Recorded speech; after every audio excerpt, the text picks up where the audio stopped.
नमो अरिहन्ताणं नमो सिद्धाणं नमो वाहायर्याणं नमो उवजायाणं नमो लोये सब्बसाहुणं एषो पञ्च नमुक्कारो सब्बपावपणासनो मंगलाणं च सब्बेसिं परमं हवै मंगलम् अरहन्तो भगवन्त इन्द्रमहिता सिद्धाश्च सिद्धिस्थिताः आचार्या जिनशासनोन्नतिकरा पूज्या उपाध्यायिका श्री सिद्धांत सुपाठिका मुनिवरा रत्नत्रयाराधका पंचैते परमेष्ठिनः प्रतिदिनं कुर्वन्तु वो मंगलम्। ओंकारबिन्दु संयुक्तं नित्यं ध्यायन्ति योगिनः कामदं मोक्षदं चैव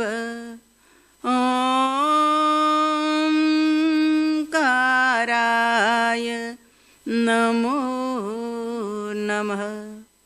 अज्ञानतिमिरान्धानां ज्ञानाञ्जनशलाकया चक्षुरुन्मीलितं येन तस्मै श्रीगुरवे नमः। तस्मै श्रीगुरवे नमः। बेसी जाओ। धून जगावो ने प्रेम वधारो धून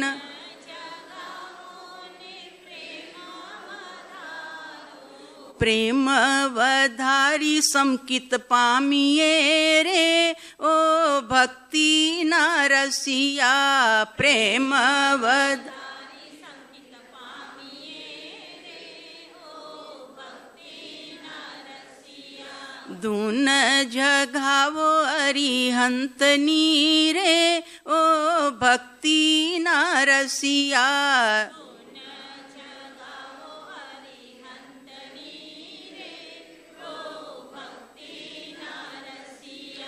धून जगावो ने त्याग वधारो धून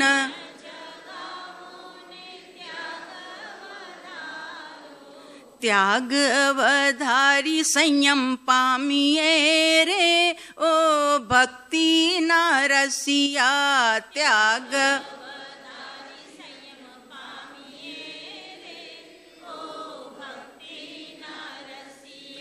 धून जगावो अरिहंत नीरे ओ भक्ति नारसिया धून जगावो अरिहंत नीरे ओ भक्ति नारसिया धून जगावो ने कर्म खपावो धून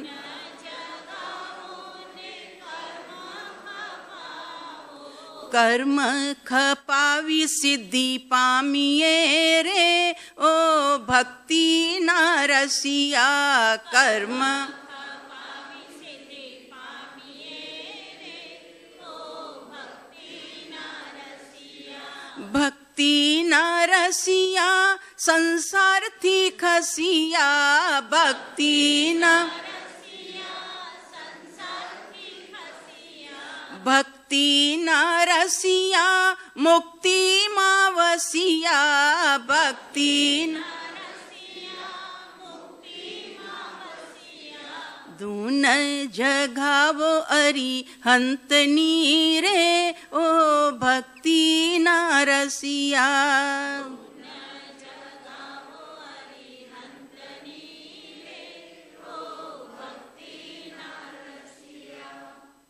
देह छतां जेनी दशा वर्ते देहातीत આ જ્ઞાનીના ચરણમાં હો વંદન અગણિત.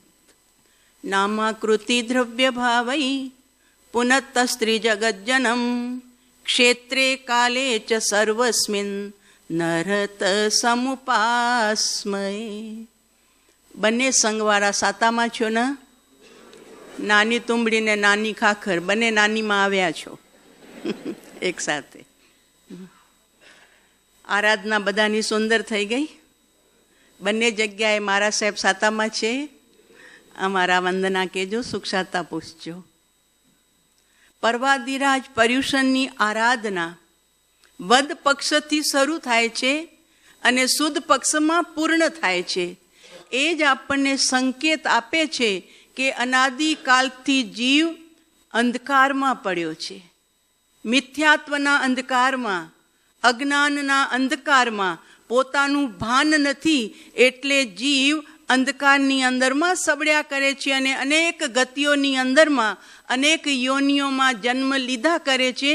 માટે વધથી શરૂ થતું આ આરાધનાનું પર્વ એન્ડ થાય છે સુદમાં. બીજ ઉગે છે અને બીજ ઉગે પછી ત્રીજ આવે, ચોથ આવે, પાંચમ આવે અને પાંચમના સંવત્સરી મહાપર્વ આવે. તો એ આરાધનાના દિવસો આપણને સંકેત આપી રહ્યા છે કે હવે મિથ્યાત્વની અંધારી રાતોને દૂર કર અને તારા ભીતરમાં રહેલો ચૈતન્ય મૂર્તિ ભગવાન આત્મા. હમણાં બધાએ સાંભળ્યું હશે ને કલ્પસૂત્ર બંને જગ્યાવાળાઓએ. એમાં ભગવાનના ભવની ગણતરી આવી. નેમનાથના 9 ભવ, પારસનાથના 10 ભવ, મહાવીર સ્વામીના 27 ભવ. તો આ ભવની ગણતરી ક્યારે થઈ ખબર છે? આ મોક્ષનો માર્ગ છે ને, મોનોપોલી નથી કોઈની. આ તો આરાધે એનો માર્ગ છે.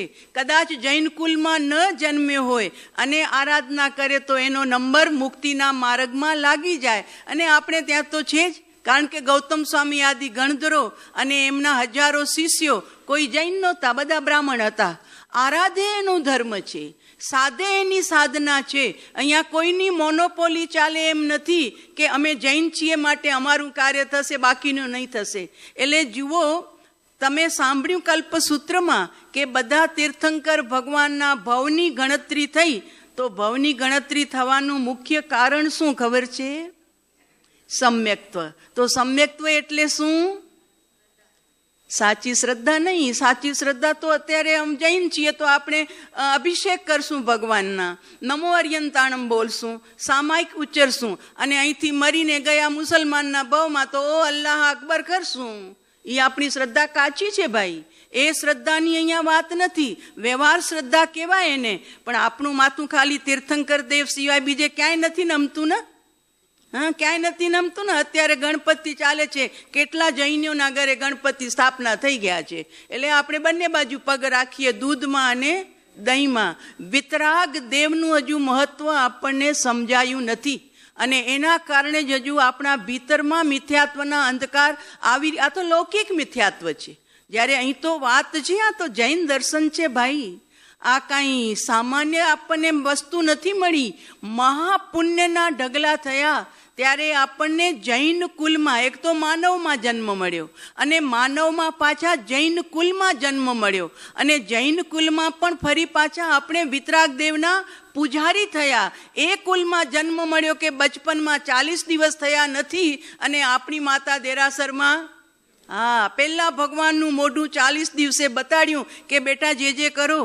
જે કરવાની ખબર નહોતી, પણ હાથ જોડાવી અને પગે લગાવ્યા અને એક ટીલી પણ ભગવાનના ચરણોમાં અર્પણ કરાવી. એ કુલમાં જન્મ્યા છીએ.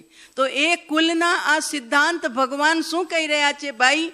કે તારા ભીતરમાં રહેલો અનંતકાળનો અંધકાર એને દૂર કરવું એટલે શું? તો કે ભગવાન મહાવીરનો આત્મા, પારસનાથનો આત્મા, નેમનાથનો આત્મા, એમના ભવની ગણતરી થઈ. એનું મતલબ હું કોણ છું એની એમણે ખબર લીધી. શરીર તે હું નહીં, મન તે હું નહીં, વાણી તે હું નહીં. આ બધાથી જુદો અંદરમાં જે બેઠો છે એવા પરમાત્માનું જેમને લક્ષ્ય બંધાયું અને લક્ષ્ય બંધાયા પછી ફિલિંગ સ્ટેજ અનુભવ થયો ત્યારે ભગવાનના ભવની ગણતરી થઈ. પછી ગાડી ચાલી એમની આગળમાં. આપણા કેટલા ભવ બાકી છે? કોઈ કીધું કાંઈ આપણને બાંયધરી મળી કે હવે તારા 10 ભાવ, બસ 11મો ભાવ નથી, ચિંતા ન કર. શ્રીપાલ મહારાજાના જો આપણે વાંચીએ છીએ કે 9 ભાવ બાકી છે. શ્રેણિક મહારાજાનો છેલ્લો ભાવ, એક જ ભાવમાં આવી અને તીર્થંકર બની અને મોક્ષે વયા જશે. કોકના 3 ભાવ, કોકના 5 ભાવ, કોકના 7 ભાવ. આપણા ભાવ ક્યારે ગણતરીમાં આવશે? ચિંતા નથી ને આપણને. 4 ગતિમાં ભટકીએ છીએ. જાનવરની લાંબી ચોડી દુનિયા, અજગર, સાપ, નેવલા, વાઘ, વરુ, ચિત્તા, સિંહ, આવી યોનિઓમાં ને જંતુની યોનિઓમાં કોઈ પાર નથી. એમાં આપણે કેટલાય ચક્કર લગાવી લીધા. હવે બચવું છે ભાઈ. જો આવો યોગ મળ્યો, પરવાદી રાજની તમે બધાએ આરાધના કરી, એમાં 5 કર્તવ્ય આરાધ્યા. પહેલું કર્તવ્ય હતું અમારી પ્રવર્તન. એ શું શીખવે છે આપણને?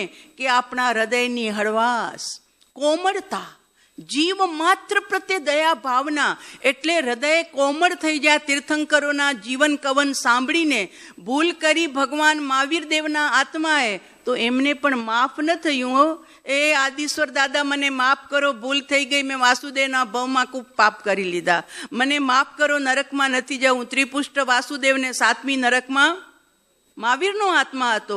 અહીંયા ભૂલ કરે એને ભોગવવું જ પડે, નિકાચિત કર્મ હોય એટલે. અહીંયા કોઈને પણ છુટકારો મળે નહીં. તો ભગવાન મહાવીર દેવનો જીવન ચરિત્ર સાંભળીને આપના પરિણામ કોમળ થઈ જાય, હળવાશ થઈ જાય કે અરે, જો મારા તીર્થંકર ભૂલ કરે અને એમને પણ નરકની દુનિયાને, જાનવરની દુનિયાને, એકેન્દ્રીની દુનિયામાં જવું પડે, તો હું કઈ વાડીનો મૂળો છું કે બચી જાઉં?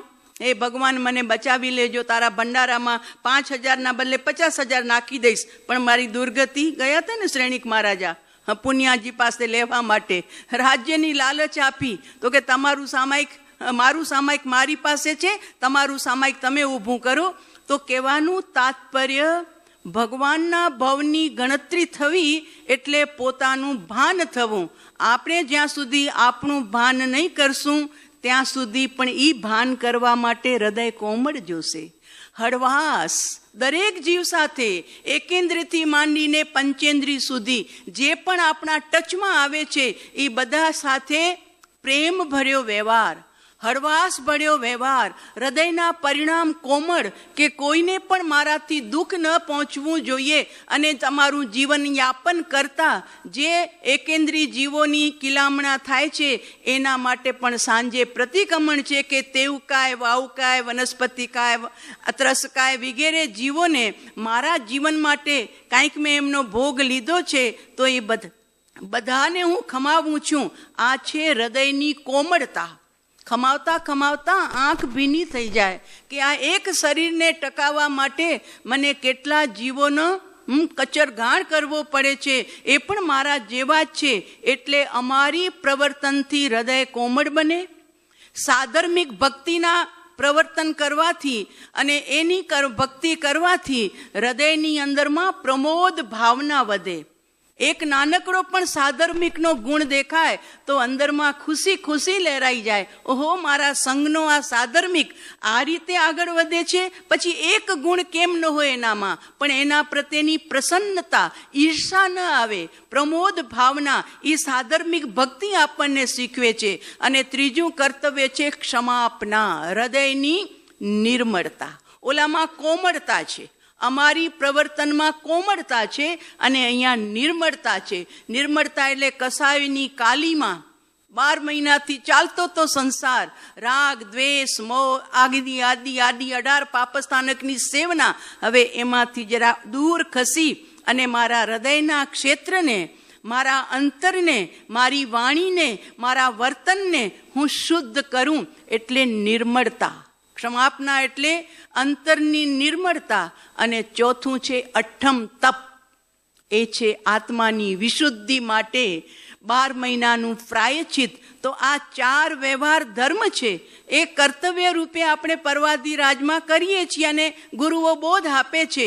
અને છેલ્લું પ્રવર્તન, છેલ્લું કર્તવ્ય, જેની કરુણાથી, જેના શાસનમાં આવ્યા છીએ, જેમણે અમારી પ્રવર્તન બતાવી, જેમણે સાધર્મિક વાત્સલ્ય બતાવ્યું, જેમણે પ્રાયચિત શુદ્ધિનો માર્ગ બતાવ્યો એવા આપણા પરમ ઉપકારી જિનેશ્વર ભગવાન અને એવા જિનેશ્વર ભગવાનને થેન્ક્સ કહેવા માટે કે પ્રભુ આપનો બહુ બહુ બહુ બહુ આભાર, આપને ધન્યવાદ કરવા માટે હું 4 દેરાસર વધુ ફરીશ. ચૈત્ય પરિપાટી છે ને, આજે ચૈત્ય પરિપાટી માટે આવ્યા છો ને, ચૈત્ય પરિપાટી એટલે જિનેશ્વર દેવનો આભાર માનવાનો આ પ્રસંગ છે કે પ્રભુ તારા શાસનમાં આવ્યા તો અમને આ અમારી પ્રવર્તન સાંભળવા મળી, પાડવાનો અવસર આવ્યો. જો બીજા કોળી વાગડીના કુલમાં જન્મ્યા હોત તો બાપા કહેત કે ઉઠાવો ધનુષ બાણ, જાઓ જંગલમાં અને કરો સસલાનો શિકાર, કરો હરણાનો શિકાર. તો એમાંથી આપણે બચ્યા છીએ. આ જૈન કુલે બચાવ્યા છે. આપણે નાના હતા અને કોઈ કીડીને મારવા જઈએ ને તો એ આપણી માં શું કે નહીં બેટા કાલો કાલો પાપ લાગે. કાલો કાલો બચ્ચાને ખબર નથી પણ નહીં, નકાર માતા કરે એટલે બાળક પણ એ કીડીને મારતા મક્ખીને મારતા અટકી જાય. એ આ જૈન કુલમાં આવ્યા એવા પરમાત્માનો આપણા ઉપર અનંત અનંત અનંત ઉપકાર છે, જે ઉપકારને શબ્દોથી વર્ણવી ન શકાય.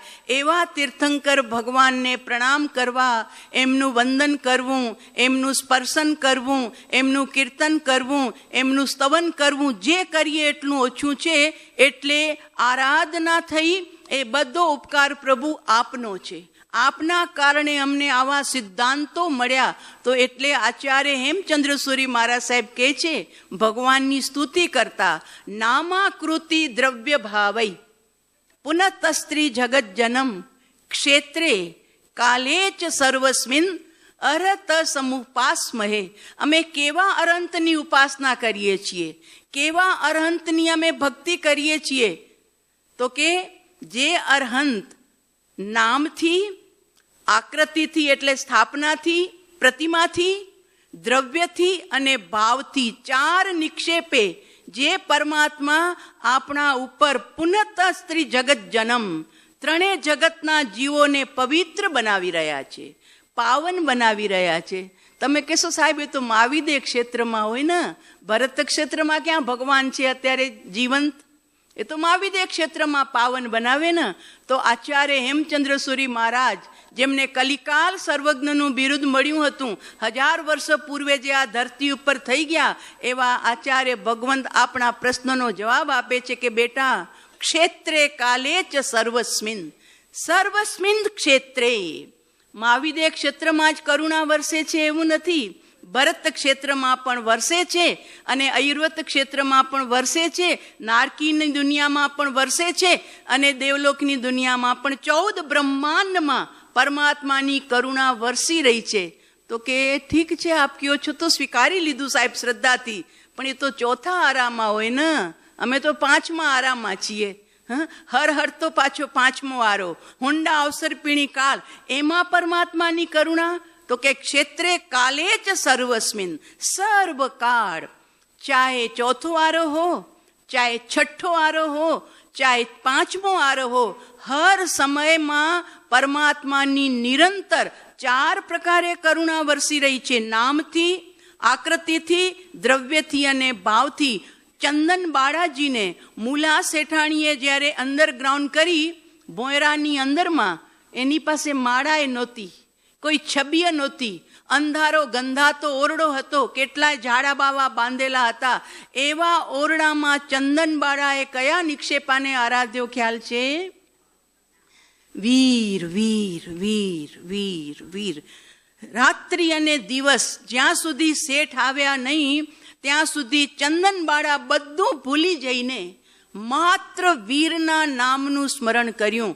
રાત્રિ અને અખંડ દિવસ અને અખંડ રાત્રિ વીરમય બની ગયા. વીર વીર વીર વીર વીર. આ નામ સ્મરણ, આ નામથી કરેલી પરમાત્માની આરાધના, ઉપાસના આપણને બધાને ખબર છે કે 4થા દિવસે પરમાત્મા મહાવીરદેવ આંગણે આવીને ઊભા રહી ગયા. ચંદન બાળાના હાથે બાકુલા વોરવાનો અવસર એમને મફતમાં નથી આવ્યો.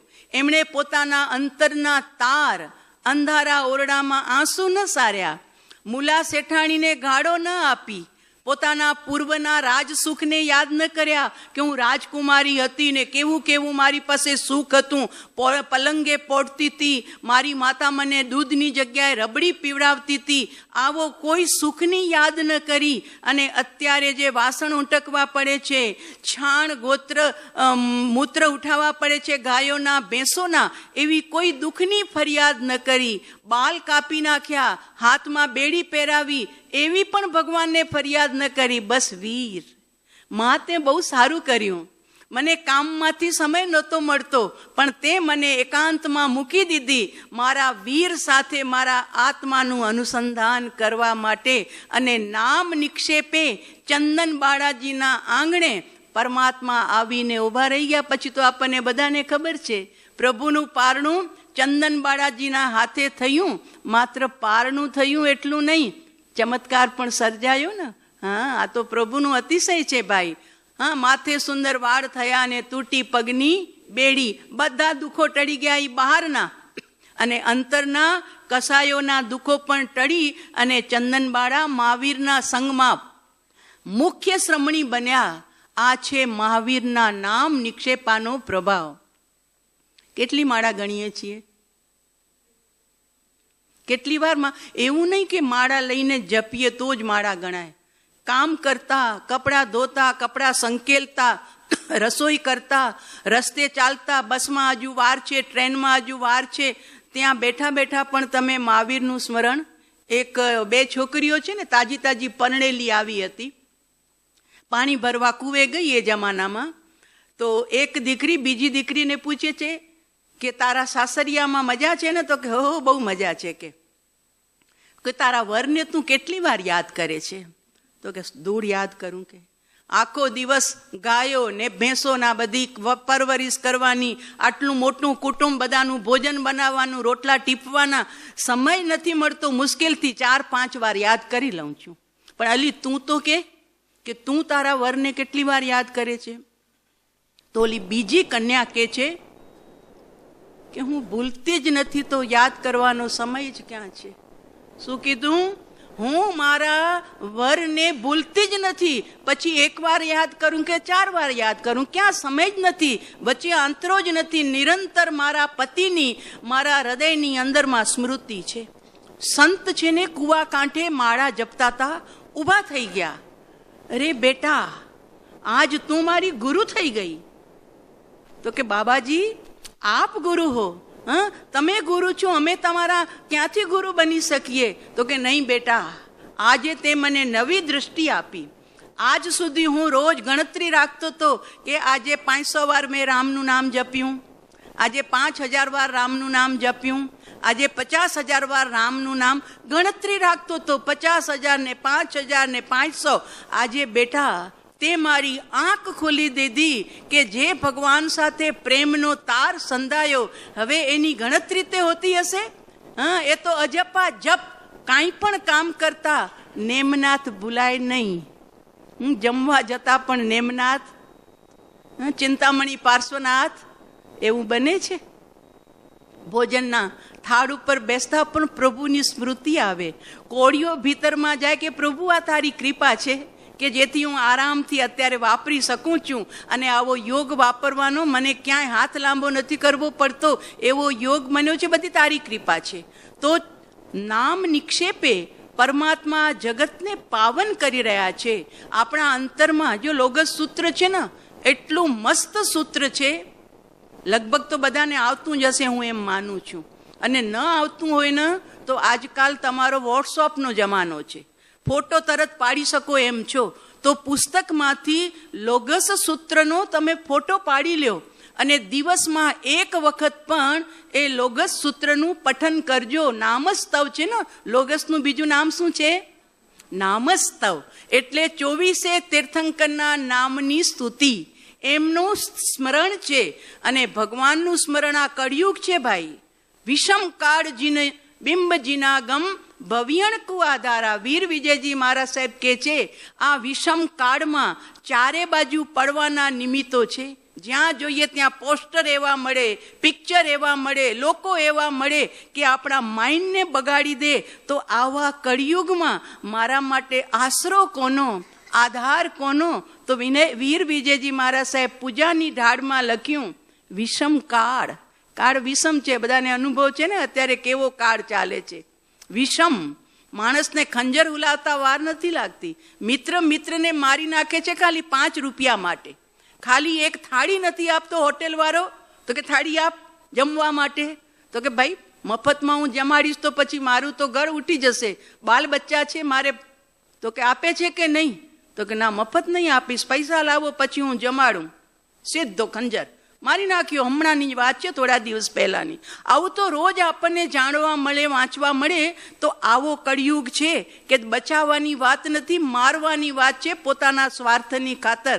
એટલે લોગસ સૂત્રમાં 24 તીર્થંકરના નામનું સ્મરણ જો યોગ્ય લાગે, સાચી પ્રભુ ભક્તિ પ્રગટાવવી હોય અને આત્મામાં અજવાળા પાથરવા હોય તો સંગાત તો પરમાત્માનો કરવો પડશે. સાચો ભોમિયો રાખવો જ પડશે.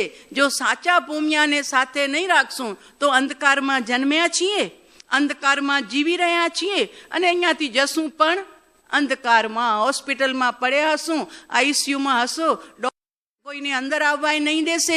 એવન નવકાર મંત્ર પણ સંભળાવનાર બાજુમાં કોઈ હશે નહીં અને પ્રાણ છૂટી જશે. આવું મોત નહીં. મારા પ્રભુ મારી સાથે હોય, કોઈ સંભળાવનાર હોય કે ન હોય, પણ મારું અનુસંધાન મારા તીર્થંકર સાથે. એ લોગસ સૂત્ર છે ને, એમાં લખ્યું, કીર્તિય વંદીય મૈયા જે એ લોગસ ઉત્તમા સિદ્ધા. શું આપે છે પરમાત્મા? આરોગ્ય બોહી લાભમ સમાઈ વરમ ઉત્તમમ દિન. તો બધાને આવતું હશે. આ તો ઘરની વાત છે, કારણ કે ગણીએ છીએ આપણે. હમણાં 40 લોગસ ગણીને આવ્યા. પણ પરમાત્માના નામનું સ્મરણ, એમની કીર્તના કરી, વંદના કરી, પૂજના કરી. મૈયા એટલે પૂજન કર્યું. એ ઉત્તમ સિદ્ધ ભગવંતો, તીર્થંકર ભગવંતો, એમના દર્શન વંદનથી શું મળે છે? તો કે આરોગ્ય. શરીરનું આરોગ્ય મળે કે ન મળે એ તો પૂર્વના વેદનીય કર્મ સાથે છે. પણ આત્માનું આરોગ્ય, આત્માનું આરોગ્ય એટલે શું? ખ્યાલ છે? આત્માનું આરોગ્ય. બીમાર છો તમે? અમે તો છીએ હજુ, અમને હજુ બાકી છે આરોગ્ય પૂર્ણ પ્રાપ્ત કરવાનું. આત્માનું આરોગ્ય, કષાય અને વિષય એ આત્માના રોગ છે. ક્રોધ, માન, માયા, લોભ, 18 પાપસ્થાનક બોલો છો ને રોજ સાંજે, આ બધા રોગ છે આત્માના. તો એ રોગ મટે અને ભીતરમાં સમ્યક્ત્વના, સંતોષના, મૈત્રીના, પ્રમોદના, કરુણાના આ બધા દીવડા પ્રગટે. એનું નામ છે આત્માનું આરોગ્ય. આરોગ્ય બોહિલાભમ. બોહિલાભ એટલે આત્માની ખબર, આત્માની અનુભૂતિ. અને છેલ્લે જ્યારે આ દુનિયાથી વિદાય લઈએ ત્યારે સમાધિ વરમ ઉત્તમમ દિનતુ. એ પરમાત્મા તારી કૃપાથી મને સમાધિ પ્રાપ્ત થજો. એટલે લોગસ સૂત્ર આ દુનિયામાં એટલું અફલાતુન સૂત્ર છે. 24 તીર્થંકર નામસ્તવ. રોજ સવારમાં એક વખત આ સમય મળે ત્યારે એનું સ્મરણ કરવા જેવું છે અને પ્રભુથી પ્રીત બાંધવા જેવી છે. નામસ્તવ પરમાત્મા, આપ નામથી પણ આ જગત ઉપર કરુણા કરી રહ્યા છો. અને બીજું છે સ્થાપના નિક્ષેપો. સ્થાપના એટલે પ્રતિમા, આકૃતિ. આચાર્ય ભગતનું કે છે તો આકૃતિએ કોનું કલ્યાણ કર્યું? આપણને બધાને ખબર છે. અષ્ટાપદ ઉપર રાવણ મહારાજા પ્રભુની સામે નૃત્ય કરતા કરતા, વીણા વગાડતા વગાડતા શું કર્યું? તીર્થંકર નામ કર્મનું ઉપાર્જન કર્યું છે. કેમ? તો કે પ્રભુ સાથે તાર સંધાઈ ગયા. પ્રભુ પરમાત્મા સાક્ષાત નહોતા, માત્ર પ્રભુની પ્રતિમા હતી. તાકાત છે પ્રતિમામાં, ભાવ આપણા છે. ભાવ આપણા હોય ને, બધાને આપણને ખબર છે કે એકલવ્યને દ્રોણાચાર્ય વિદ્યા શીખવવાની મના કરી દીધી. અમે નીચકુલને ન શીખવાડીએ, તું તો જંગલનો ભીલ છે, અમે તો રાજકુમારના ગુરુ છીએ, અમે તમને એમને શીખવાડીએ, તને નહીં. નારાજ કર્યો બિચારાને. વિદ્યા શીખવા આવ્યો તો કાંઈ વાંધો નહીં, મનમાં જરાય એને દુઃખ ન લાગ્યું.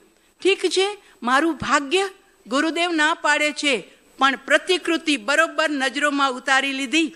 જંગલમાં ગયો, માટી એકઠી કરી અને સુંદર મજાની એક એમના હુબહુ ચહેરા જેવી મૂર્તિ બનાવી. અને આપણે બધાને ખબર છે કે એકલવ્ય અર્જુનથી પણ બાણાવલીમાં નંબર 1 થયો. અને જ્યારે કૂતરાના મોઢામાં બાણ ભર્યા અને કૂતરાને ભસતો બંધ કર્યો, દ્રોણાચાર્ય અર્જુન સાથે નીકળ્યા હતા ફરવા માટે.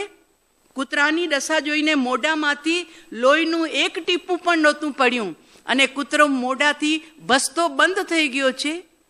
અર્જુન પૂછે છે, ગુરુદેવ, આવી બાણાવલી આપે કોને શીખવાડી છે? તો કે મને ખબર નથી. કે ના, ચોક્કસ આપે કોકને ગુપ્ત રીતે શીખવાડી છે. તો કે મને ખબર નથી, ચાલ આપણે જોઈએ, તપાસ કરીએ કોણ છે આ કૂતરાનું મોઢું બંધ કરનાર. અને ફરતા ફરતા એકલવ્યની કુટિયા પાસે આવ્યા. એકલવ્ય જોયા, અરે ગુરુદેવ પધાર્યા છે, પ્રણામ ગુરુદેવ. આ કૂતરાના મોઢામાં બાણ તે નાખ્યા છે? તો કે હા, મેં નાખ્યા છે. કોની પાસે તું શીખ્યો આ વિદ્યા? તો કે આપની પાસે. આપની પાસે? તો કે મેં તને કેદી શીખવાડી છે? ઓલો અર્જુન અંદરમાં સ્વકપકી ગયો કે ગુરુદેવ એને છુપે છુપે શીખવાડી છે.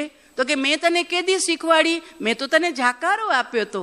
ચાલો ગુરુદેવ, પધારો, આવો મારી સાથે. લઈ ગયો કુટિયાના દરવાજે અને સામી બેઠેલી માટીની મૂર્તિ બતાવી. ગુરુદેવ, આ કોની પોજ છે? કોનું? આ કોની મૂર્તિ છે? સ્તબ્ધ થઈ ગયા દ્રોણાચાર્ય. એક માટીની પ્રતિમા. શ્રદ્ધા આપણી ભગવાન પરમાત્માની પ્રતિમા ભલે ને પથ્થરની હોય, પણ શ્રદ્ધા આપણી હોય ને તો આપણું કાર્ય એ પ્રતિમા પણ કરી શકે છે. અમારા જીવનમાં અધ્યાત્મની જે અમને અંદરથી ભૂખ હતી ને, એ ભૂખ સંતોષાતી નહોતી. ત્યારે ક્યાં પોકાર કરવો, કોની પાસે કહેવું કે આત્મ શાંતિ ખપે છે, આત્માનો પ્રકાશ ખપે છે, આત્મામાં ઉજાસ ખપે છે?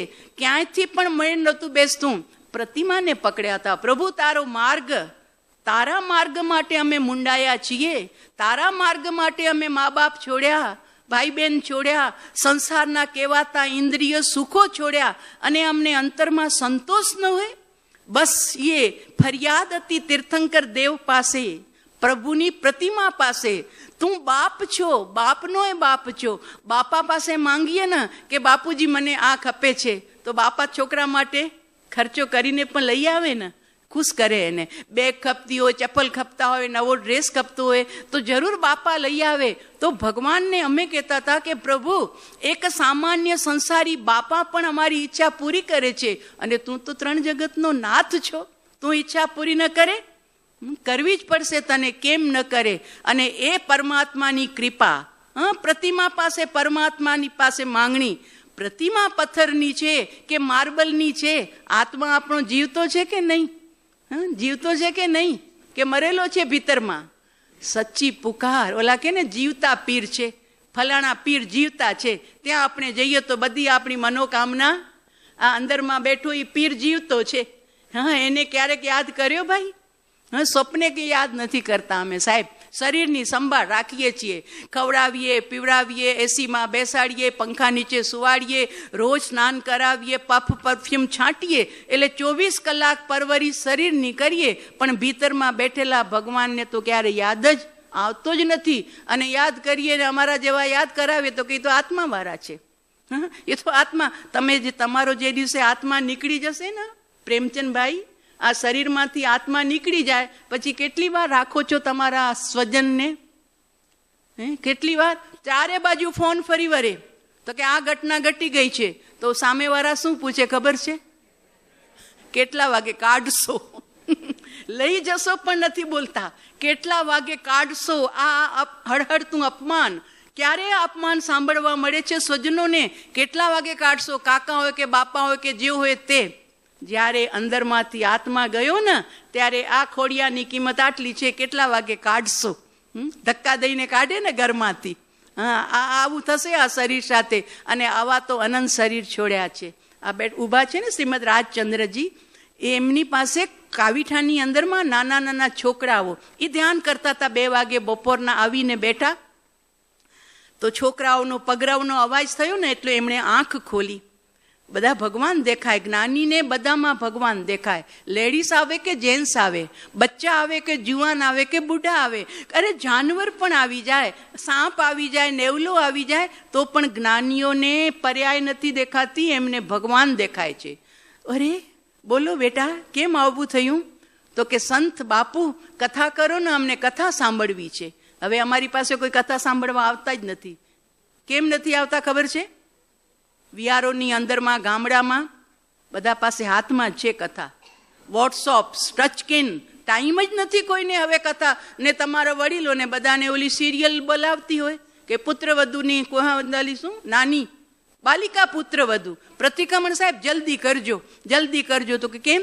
તો કે પછી છે ને જલ્દી ઘરે જવું હોય, એટલે આપણે હોય કે ઘરે કામ હશે કાંઈ. પછી શોધખોળ કરતા ખબર પડી કે સાહેબ એ તો 8:30 વાગે બાલિકા વધુની સિરિયલ સારું થાય ને એટલે બધાને ઘરે જવાની ઉતાવળ હોય છે. એ તમારો સ્વાધ્યાય સાંભળવાની પણ ફુરસદ ન હોય કે પાછળથી પ્રાર્થના કરો તો એ બેસે નહીં, બાલિકા વધુ વહી જશે તો. એટલે મોટા સિરિયલોમાં અને નાના વોટ્સઅપની અંદરમાં સમય જ નથી. નહીં તો પહેલાં ગામડે ગામડે બચ્ચાઓ આવતા કે સાહેબ કથા કરો ને, અને રાતે અમને ફરજી કથા કરવી પડતી અને બધા બેસતા નાના ને મોટા. તો કહેવાનું તાત્પર્ય બાપુ કથા કરો ને, તો કે બેસો કથા કરું છું. જો જ્ઞાની નાના સાથે નાના જેવી વાત કરે, મોટા સાથે મોટા જેવી વાત કરે. એટલે કે છે કે તમારા ઘરે ડુજાણા છે, બાળકોને પૂછે છે ડુજાણા સમજ્યા? કચ્છમાં રહેનારા તો સમજી જશે. ગાય ભેંસ છે? તો કે હા છે ને ગાય ભેંસ અમારા ઘરે. તો કે તમારી માં દૂધ જમાવે પછી દહીં કરે? તો કે હા કરે ને. તો પછી દહીંને વલોવીને શું કાઢે? તો કે માખણ. તો પછી માખણનું શું કરે? તો કે ઘી બનાવે. અચ્છા, હવે મને જવાબ આપજો કે તમારી માં એક કળસાની અંદરમાં ઘી ભરે પ્યોર ઘરનું, અને એક કળસામાં છાશ ભરે ઘરે બનાવેલી. 2 કળસા તમારા હાથમાં આપે અને ભીડવાળા રસ્તે તમારે જવાનું હોય, બીજો કોઈ રસ્તો જ ન હોય. તો તમે એ રસ્તામાંથી નીકળો તો કયા લોટાની સંભાળ રાખો બેટા? કયા લોટાને સંભાળો હરીશભાઈ? ઘીવાળાને. કેમ? કેમ? કારણ? હા, જવાબ સાચો છે, ઘીવાળાને. પણ કારણ? છોકરાએ પણ તમારી જેમ જ કીધું, સાહેબ ઘી ના. બાપુ, હા સાહેબ નહીં, બાપુ ઘી ને સંભાળીએ. તો કે એમ કેમ? એમણે બાળકને સામે પ્રશ્ન કર્યો, એમ કેમ ઘીનો સંભાળો, છાસનો કેમ નહીં? તો ઓલો છોકરો હતો ને બહુ ચતુર હતો, ચબરાક હતો. તો કે બાપુ ઘી મોંઘું હોય અને એ ઢોળાઈ જાય ને તો કોઈ મફતમાં ભરી દે નહીં, અને માં વડે એ વધારામાં કે. અને છાસનો લોટો ઢોળાઈ જાય તો ઘરે ઘરે દુજાણા હોય, તો હરેક ઘરે છાસ મળી જાય, તો છાસ તો મફતમાં મળી જાય. એટલે અમે ઘીના લોટાને સાચવીએ, છાસના લોટાને બહુ એટલી સંભાળ ન લાવીએ. આ તો વાત થઈ. જુઓ હવે એનો ઉપનય જુઓ, એનું સારાંશ જુઓ, આપણા બધા માટે કામનું છે. અહીંયા કોઈ ગચ્છ આડો નહીં આવશે હો. હા, અત્યારે હું પાયચન ગચ્છમાં જન્મી છું, આવતા જન્મે હું તપા ગચ્છમાં પણ જન્મું, કાંઈ કહેવાય નહીં. અને ગચ્છ જ ન મળે અને અન્ય કુલમાં જન્મી જાઉં એટલે અહીંયા ગચ્છકીય રીતે ઉપદેશ નથી. અહીં તો આત્માનું કેમ ઉત્થાન થાય અને ભાવની ગણતરી મહાવીરની થઈ ગઈ એમ આપણી પણ થઈ જાય. બસ આ ભાવના સાથે ઉપને બતાવ્યો કે જુઓ બેટા, છાસનો લોટો સસ્તો છે, ઘરે ઘરે મળી જાય, માટે બહુ સંભાળ રાખવાની જરૂર નહીં. પણ ઘીનો લોટો મોંઘો હોય, બીજું કોઈ ભરી ન દે, મોંઘું હોય, માટે તો ઘીને સાચવો છો. બસ એમ આ આત્મા છે ને એ ઘીના લોટા જેવો છે, અને આ શરીર છે ને છાસના લોટા જેવો છે. એને નહીં સંભાળો ને તો પણ બીજા જન્મમાં તો પાછું શરીર. એટલે તો આપણા વડીલો કહેતા હતા પાછા થયા. હા, બાપા જાય ને તો કે બાપા મરી ગયા એમ કોઈ શબ્દ ન વાપરે, પાછા થયા. પાછા થયા એટલે બીજા શરીરમાં ગયા, પછી ત્રીજા શરીરમાં ગયા. તો શરીર તો મળતું જ રહેશે, પણ જો આત્મા એવો મોંઘો છે, એને જો ચૂકી ગયા તો ખબર નહીં પછી એકેન્દ્રીમાં ગયેલા આત્માને ક્યાં ગુરુઓ મળશે, ક્યાં સંતો મળશે, ક્યાં પરમાત્મા મળશે. એ અંધકારમાં અનંત ઉસરપીણીને અવસરપીણી સુધી એ જીવ પડ્યો રહેશે અને ત્યાંથી ત્યાં ભટકતો રહેશે. અનેક યોનિઓની અંદરમાં પાણીનો જીવ, અગ્નિનો જીવ, વાયુકાયનો જીવ, વનસ્પતિનો જીવ, કીડા મકોડાનો જીવ ક્યાં ભટકાઈ જશે. કોઈ એની સંભાળ રાખનાર ન માતા હશે, ન પિતા હશે, ન ભાઈ બહેન હશે. માટે બેટા તમારી ભીતરમાં રહેલો આત્મા છે ને એ સોના ઘી જેવો મોંઘો છે અને શરીર છે એ છાસનો લોટો છે. માટે આત્માની સંભાળ રાખજો, એને કસાયથી બચાવજો, એને કડવાશથી બચાવજો, એમાં હળવાશ લાવજો, વિનય વિવેક વધારજો. છોકરાઓ કથા સાંભળીને ખુશ થઈ ગયા કે ઓહો, આપણને આજે તો નવી એક દ્રષ્ટિ મળી, આપણા આત્માને જોવા માટેની નવી એક દ્રષ્ટિ મળી. એ બધા છોકરાઓ ત્યારે 10 વર્ષના હતા, પછી 70 વર્ષના થયા, 80 વર્ષના થયા. ત્યારે લખે છે કે અમને આ બોધ બચપનમાં મળ્યો હતો, પણ આજ પણ અમને એ બોધ યાદ છે અને અમે એ રીતે જીવન જીવી રહ્યા છીએ. તો પ્રભુની પ્રતિમા, પ્રભુને જોઈને નામ આકૃતિ નિક્ષેપો છે ને, અહીંયા પૂરું થાય ને સ્વાધ્યાય, એટલે બાજુમાં નંદીશ્વર દીપ છે.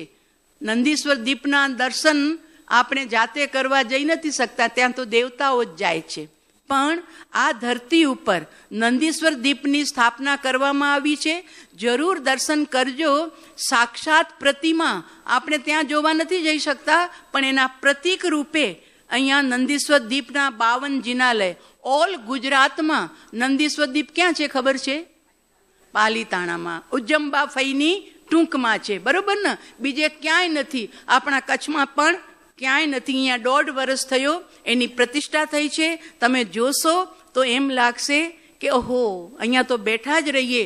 એટલી શાંતિ, એટલી અંદરમાં પરમ શાંતિ અંદરમાં વેદાય એવા 52 પ્રતિમાજી. એક ટેકરા ઉપર, એક પહાડ ઉપર એક પ્રતિમા.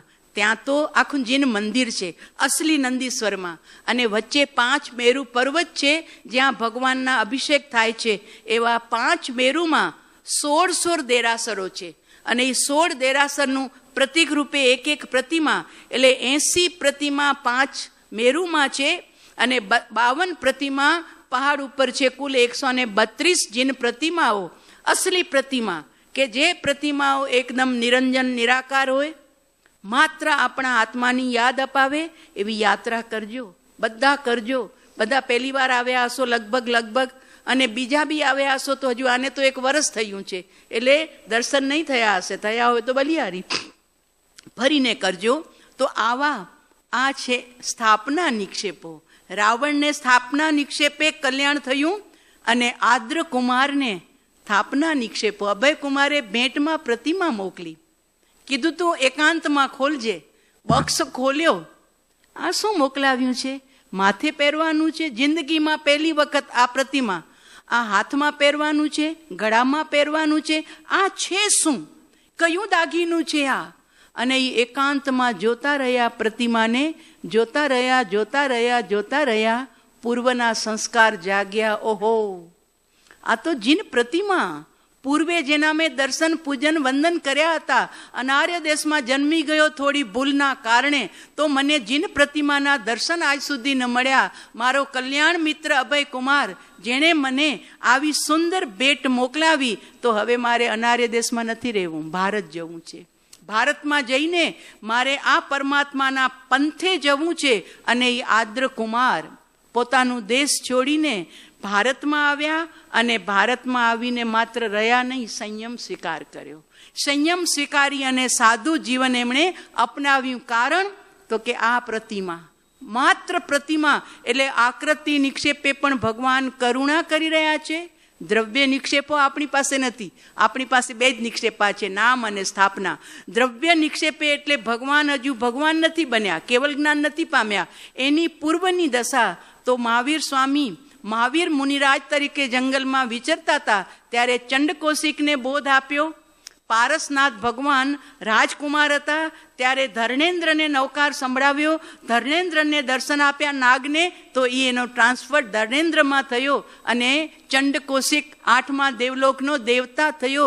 આ છે દ્રવ્ય નિક્ષેપે ભગવાનની કરુણા, અને ભાવ નિક્ષેપે એટલે પ્રત્યક્ષ ભગવાન સમવસણમાં બિરાજમાન હોય તો ધન્નાને તાર્યા, શાલીને તાર્યા, શ્રેણિકને તાર્યા, મેઘને તાર્યા, મેતારને તાર્યા, ગૌતમ આદિ 11 ગણધરોને તાર્યા. એમના 1400 4400 સંતોને તાર્યા, આ બધો ઉપકાર છે ભાવ નિક્ષેપે ભગવાન.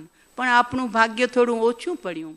આપણે ભાવ નિક્ષેપે ભગવાન જ્યાં છે માવિદેમાં, ત્યાં આપણો જન્મ ન થયો. આપણો જન્મ અહીંયા ભરત ક્ષેત્રમાં થયો, જ્યાં તીર્થંકરનો પણ વિરહ છે, કેવલ જ્ઞાનીઓનો પણ વિરહ છે, અરે ભાવલિંગી સાચા સંતોનો પણ જ્યાં વિરહ છે, એવા હરહરતા કલયુગમાં આપણે જન્મ્યા છીએ. હવે એવી ભાવના કરીએ કે પ્રભુ તું 4 નિક્ષેપે જગતના જીવો ઉપર કરુણા વરસાવે છે, તો મારા ઉપર પણ એવી કરુણા વરસાવ કે મને સજીવન મૂર્તિનો યોગ મળે. હું સજીવન પરમાત્માના ચરણોમાં મારું જીવન યાપન કરું, એમની આજ્ઞા આરાધું, અને જે ડૉક્ટરની આજ્ઞા આરાધે એનો રોગ ભાગે, એમ જે સજીવન મૂર્તિની આજ્ઞા આરાધે એનો ભવરોગ મટે, ભવની ગણતરી થાય, અને થોડા ભવમાં એ જીવ મુક્તિનો ભાજક બને. તો તમારા જીવનમાં પણ આ જ રીતે પ્રભુ ભક્તિ આ કળિયુગમાં વિશેષ પ્રકારે બનાવજો. એના માટે સમય કાઢજો. એકાંતમાં બેસીને જરૂરી નથી કે બધા સાથે દેરાસરમાં જઈએ ત્યારે જ ભક્તિ થાય. ઘરના ખૂણામાં પણ પ્રભુ સાથે, જેમ ચંદન બાળાએ અંધારા ઓરડામાં પ્રભુ સાથે એક તાર જોડ્યો, બસ એ જ રીતે આપણે પરમાત્મા સાથે નામથી તાર જોડીએ, એમની આકૃતિથી તાર જોડીએ. એમના સિદ્ધલોકમાં બિરાજીએ છીએ પ્રભુ અત્યારે, તો એમના સિદ્ધ સ્વરૂપને યાદ કરી અને તાર જોડીએ. સિદ્ધા સિદ્ધિમ મમ દિશંતુ, આ લોગસનો મહામંત્ર છે. મહામંત્ર છે. છેલ્લી ગાથા ચંદેસુ નિમલ્લયરા, આઈ ચેસુ અયમપયા સયરા, સાગરવર ગંભીરા. આ તો 3 વિશેષણ છે ભગવાનના. ચંદ્રથી અધિક નિર્મળ, સૂર્યથી અધિક તેજસ્વી, અને સાગરથી અતિ ગંભીર. પણ કોણ? સિદ્ધા સિદ્ધિમ મમ દિશંતુ. એવા હે અનંતાનંત સિદ્ધ ભગવાન. એમાં નેમનાથ પણ આવી ગયા, ને પારસનાથ પણ આવી ગયા, ને શાસનપતિ મહાવીર પણ સિદ્ધલોકમાં બિરાજે છે. તો એવા હે અનંતા સિદ્ધો, આપની કૃપા અમારા ઉપર વરસો, અને અમે પણ સિદ્ધિને જોઈએ, સિદ્ધિને પ્રાપ્ત કરીએ, અને આ સંસારને હંમેશ માટે અલવિદા કરીએ. એવી પરમ પવિત્ર મંગલ ભાવના સાથે પરમાત્માની આજ્ઞા વિરુદ્ધ કાંઈ પણ કહેવાયું હોય તો મિચ્છામી દુક્કડમ. 80 વર્ષ પહેલાં અહીંયા એક સંત આવ્યા હતા. અહીંયા મ્યુનિસિપાલિટીનો બોરવેલ છે, તો ત્યાં દીવો બળતો હતો, ને એ માતાના મઢેથી સંત પાછા ફર્યા હતા. તો અહીંયા એમણે જોયું કે હવે મારે થાક્યો છું, પગે હતા, તો રાત્રિ વિશ્રામ માટે અહીંયા સામે મ્યુનિસિપાલિટીમાં ગયા. તો ત્યાં જે ભાઈ હતા એને કીધું કે મને અહીંયા રાત્રિ વિશ્રામ કરવું છે, કાલે સવારે હું વયો જઈશ. કે તો કે આવો બાપુ રહો. રાત રોકાયા, સવારે ઉઠ્યા, ચાય વગેરે પીવડાવી ભાઈએ એમને. જ્યારે જતા હતા અમને આમ ટ્રસ્ટીઓ પાસેથી અને અહીંના જે સાહેબજી છે એમની પાસેથી જાણવા મળી છે આ વાત. એ સંત જ્યારે જતા હતા ત્યારે એ બોરવેલના ભાઈને કીધું, આ જગ્યા છે ને સામે જે દેખાય છે એ આ જગ્યા, અહીંયા ભવિષ્યની અંદરમાં મોટું તીર્થ બનવાનું છે, કે મોટું તીર્થ બનવાનું છે. અને એ તો સંત નીકળી ગયા. પછી જ્યારે આ લોકો જગ્યા જોતા હતા કચ્છની અંદરમાં સાધના સંભ્રમ બનાવવા માટે, તો અહીંયા 5-7 સફેદ વસ્ત્રવાળા એમના પિતાજી વિજયભાઈના, બીજા શાંતિભાઈ વગેરે વગેરે અહીંયા આવ્યા, જય સંઘવી ડૉક્ટર. તો આ બોરવેલવાળા ભાઈ દોડીને આવ્યા. એમને એમ કે આ લોકો કાંઈક અહીંયા ફેક્ટરી નાખશે અને ફેક્ટરીની અંદરમાં કાર્યો થશે, કારણ કે બધા શેઠિયાઓ છે. એટલે ઓલા ભાઈ આવ્યા કે તમે આ જગ્યા ખરીદવા આવ્યા છો? તો કે હા. તો કે એક વાત કરવી છે મારે. તો અહીંયા મને સંત આવ્યા હતા, એ કહી ગયા છે કે અહીંયા તીર્થ બનશે, માટે તમે કોઈ કારખાનું કે ફેક્ટરી નાખવાના હો તો મહેરબાની કરીને જગ્યા એના માટે ખરીદતા નહીં. આ ભાઈએ કીધું. ત્યારે આ બધા ટ્રસ્ટીઓએ કીધું કે ભાઈ અમે મંદિર બનાવવા માટે જ આ જગ્યા જોવા માટે આવ્યા છીએ. તો આજથી 70-80 વર્ષ પહેલાં એ સંતની નજરોમાં આ તીર્થભૂમિ જણાઈ ગઈ હતી, અને ત્યાર પછી અહીંયા સર્જન થયું. અને અહીંયા શ્રીમદ રાજચંદ્રજી સ્વયં 13 વર્ષના અને 11 વર્ષના હતા ત્યારે આપણા ખેંગાર બાવા એ રાજા સાહેબ હતા, એમની કન્યાના લગ્ન હતા. તો કે પહેલાંના જમાનામાં કાંઈ નવા તોયફા કરાવે ને, તો ત્યારે મણિભાઈ દિવાન એ દિવાન હતા તો મણીલાલભાઈ જૈન હતા. તો એમને પૂછ્યું કે આ વખતે આપણે કોને બોલાવશું નાચનારીને? તો કે એવું કરો બાબા કે નાચનારીને નહીં બોલાવો, વવાણિયાની અંદરમાં એક છોકરો છે 11 વર્ષનો, પણ એટલો સુંદર વક્તા છે અને એનું જીવન છે, આપણે એને અહીંયા આમંત્રિત કરીએ. એટલે ખેંગાર બાવાએ એમને આમંત્રિત કર્યું. ગાડામાં બેસી અને ભુજ આવ્યા. જ્યારે ભુજ જતા હતા તો અંજારથી સીધો ભુજનો આ ગાડાવાટ હતો, એટલે અહીંથી પસાર થયા, અહીં વિસામો લીધો, અહીં નાસ્તો ચાય કરી અને પછી આગળ વધ્યા, જતી વખતે પણ અને આવતી વખતે. અને ભુજમાં જઈને 11 વર્ષના બાળકે ત્યારે સંબોધન કર્યું તો આખી કચ્છમાં આપણા કોડાઈના માલસીભાઈ અને હેમરાજભાઈ અને નલિયાના માનસીભાઈને પણ ખબર પડી કે આવો કોઈ વિદ્વાન છોકરો 11 વર્ષનો અને આવો બોધ આપે તો એને ભણાવવા માટે આપણે કાશી મોકલવા જોઈએ. એ ઘણી બધી લાંબી વાતો છે, પણ આ ધરતી ઉપર એમના સ્વયંના ચરણ પડ્યા છે એટલે આ ધરતી ત્યારથી એકદમ પુણ્ય પવિત્ર છે અને અત્યારે વર્તમાનમાં પણ જ્ઞાની વિચરી રહ્યા છે. એટલે આ ધરતી કોઈ સામાન્ય અજૈન આવે છે એ પણ એક સીધી વાત કરે કે અહીંયા કિતની શાંતિ લગતી હૈ.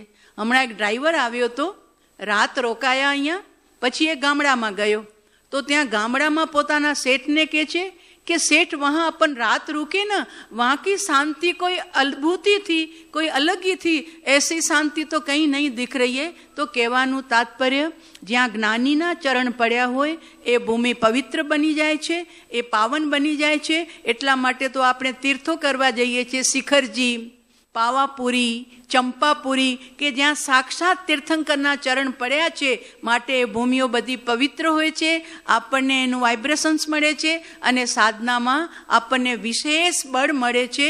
એવી આ પણ એક પવિત્ર ભૂમિ છે. તમે બધા ભાગ્યશાળી છો, નિમિત્ત અમે બન્યા છીએ, પણ તમને બધાને આ તીર્થ જેવી પવિત્ર ભૂમિનો સ્પર્શ કરવાનો અને દર્શન કરવાનો અવસર મળ્યો છે. એના માટે તમને બધાને પણ ધન્યવાદ. બસ હા, મંગલ પાઠ. મંગલમ ભગવાન વીરો, મંગલમ ગૌતમ પ્રભુ, મંગલમ સ્થુલિભદ્રાદ્યા જૈન ધર્મોસ્તુ મંગલમ. સર્વારિષ્ટ પ્રણાસાય સર્વાભિષ્ટાર્થદાયિને સર્વલબ્ધિ નિધાનાય શ્રી ગૌતમ સ્વામીને નમઃ. અંગૂઠે અમૃત વસે લબ્ધિતણો ભંડાર, શ્રી ગુરુ ગૌતમ સમરીએ મનવાંચિત ફલદાતાર. સબકા મંગલ સબકા મંગલ, सबका मंगल होय रे, तेरा मंगल श्री संग का मंगल होय रे. सर्व मंगल मांगल्यम सर्व कल्याण कारणम प्रधानम सर्व धर्माणाम जैनम जयति शासन. बोलो जिन शासन दे.